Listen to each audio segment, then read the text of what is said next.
I think one of my jokes from the first Lost Kingdoms review may have been misinterpreted. I joked about From Software making games other than Dark Souls, and some took that to mean I didn't like From Software's games. That's not really where I was going with that. Rather, I more meant that the game journalism's obsession with using Dark Souls as a reference point in any game where losing was remotely possible was both tiresome and trite. Generally speaking, I actually like FromSoft's efforts, and the fact that they put out high-quality games and actually turn a profit on them because they budget very carefully and don't spend frivolously is something companies like Square Enix could stand to learn a lot from. If I were to ding them on anything, it's that they usually only know one particular song and dance routine from a narrative perspective, which is to say, grim, dark, and angst, which is something that Lost Kingdoms does utilize, but they don't wallow in it. And since it's been almost a year, let's take a closer look at Lost Kingdoms 2.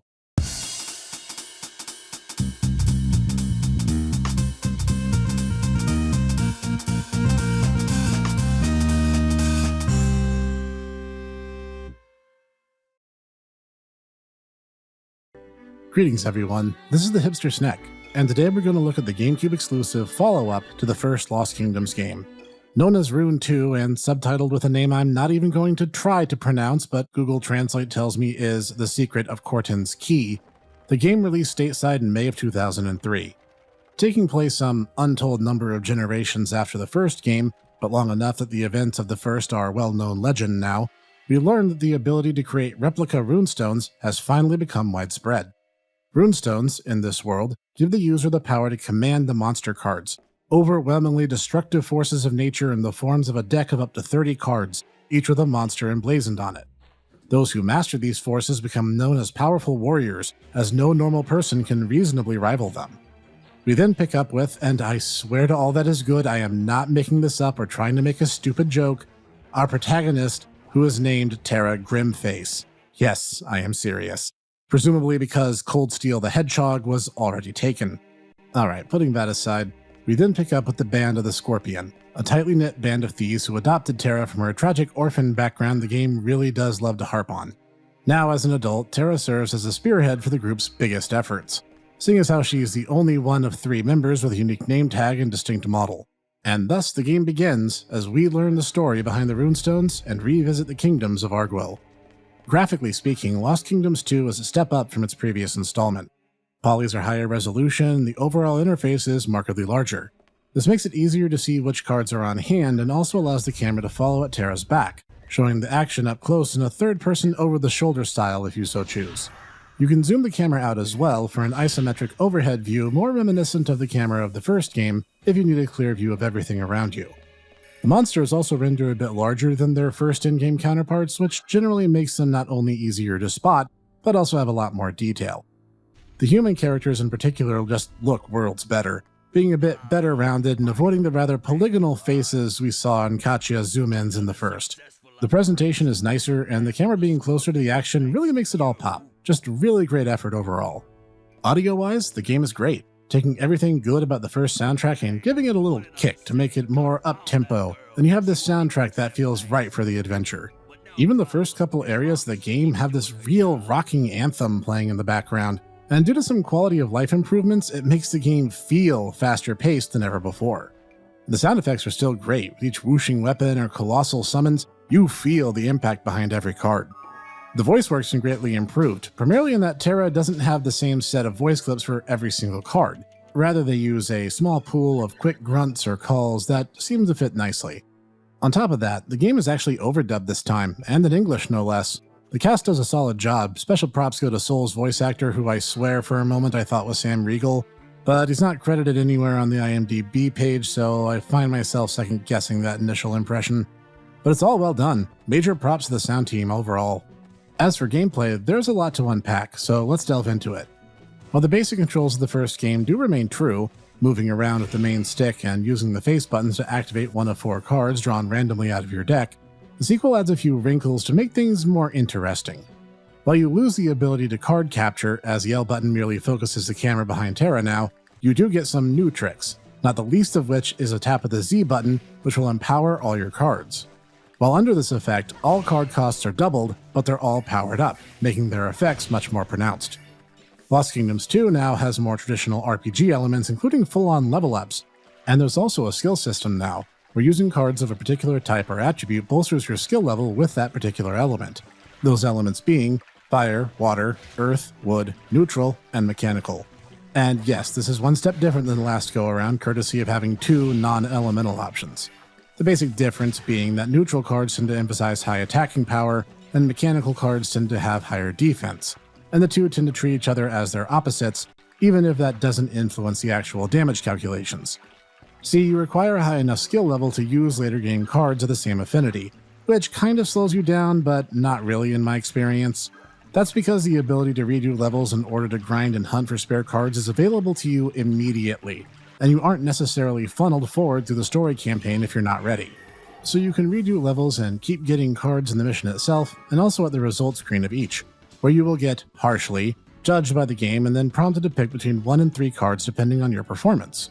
And since there's rarely incentive to have less than the maximum number of cards in a deck, which is 30, grinding early stages for decent cards is a good way to start any run.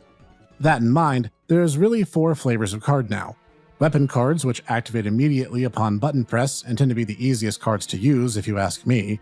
Summons, which often have either an attack mode, where they'll activate independently after a miniature cutscene, and their sister type, transformations, which let you pilot around as your monster as a brief window of time. And lastly, remotes, who once summoned fight alongside you. Though, once again, much like the first game, their guiding AI is not very good, and these cards tend to be notoriously unreliable, especially the earliest ones like Goblin and Mantrap, who have an average IQ somewhere just below room temperature measured in Celsius. All that said, the objective of almost every level is just to get from point A to point B over the course of the map. And rather than encounters being random and sectioning off the map, enemies spawn naturally over its entire course as you move around it. I don't know if they spawn indefinitely, there does seem to be a hard limit on most maps, but don't quote me on that. But it ends up being the best way to grind, as experience works a little differently than before. Any monster killed automatically gives its experience both to Tara and the monster that struck it down, and all monsters in the deck get a bit of experience just for having been in the deck over that mission's duration, even if they don't get the chance to be used in said mission. It makes the process of powering up your deck via transforming and duplicating cards all the more intuitive, and that's actually a good way of summarizing the entire gameplay experience. It's very logical, and it flows front to end very smoothly. It feels good to build your deck and subsequently utilize it to beat the ever-loving snot out of every monster in your path, especially that the game has a habit of giving you a human ally in the form of Soul. He attacks with his huge anime sword and its resulting shockwave attacks. And since he has no health bar, and therefore cannot die, it does make things maybe a little easier than they ought to be when you can just stand back and let him take care of all your problems and save your crystals for when they really count. Oh yeah, I somehow completely forgot to mention those even though they're a major mechanic. You can't go slinging cards around willy-nilly. You are limited by way of the magic crystals. You expend these whenever you activate a card or some of the in-level mechanisms. However, whenever you hit a monster or some destructible objects in the environment, they tend to bleed crystals quite freely, quickly allowing you to recharge whenever you spent, provided you aren't trying to run backwards across the elemental wheel. As Tara levels up, she'll not only gain more health, more passive resistances to the many status ailments found in-game, she'll also increase the amount of these crystals she can carry at any given time. Any extra crystals you collect become cold hard cash for use at the many in-game shops. Alright, next let's talk about how the game could be improved upon. Much like Lost Kingdoms the first, number 2 is a bit on the short side. While it is longer and more robust than the first, with levels oftentimes being longer and sometimes requiring you explore through them multiple times in order to progress, the game is still generally considered to be beatable within 10 to 12 hours. Though with a library of 224 cards, a completionist could get more than double that with some effort. And honestly, I have to complain about Tara herself. I just don't like angsty protagonists who have perpetual chips on their shoulders. They're painfully overdone, they're cliché, and there's nothing about them that will ever pay off. In fact, let me take a moment and have a spoiler warning here. Jump ahead to the listed timestamp you can see on the screen now if you want to skip this part. I'll give you a sec to make up your mind. Good? Alright. Well, Tara has only one huge twist in her character development, that she learns to trust other people. Gasp, shock, awe, horror. That's totally never been done before as a character motivation. And it turns out the runestone she has is the true royal runestone that Princess Katja had, because we totally didn't guess that already, seeing as how she's the main character. And here's a thing that's a bit of a personal gripe. Soul-killing monsters with a sword is stupid, and here's why. In the first game, it is said the monsters are beyond the capacity of trained, well-equipped knights to handle. Even the massive twin lance-wielding knight who fought as King Fiobane's retainer, who we meet at the end of the graveyard level in the first game, couldn't beat them. But now suddenly anime pretty boy making practical sword can just kill them all just because the game says he can.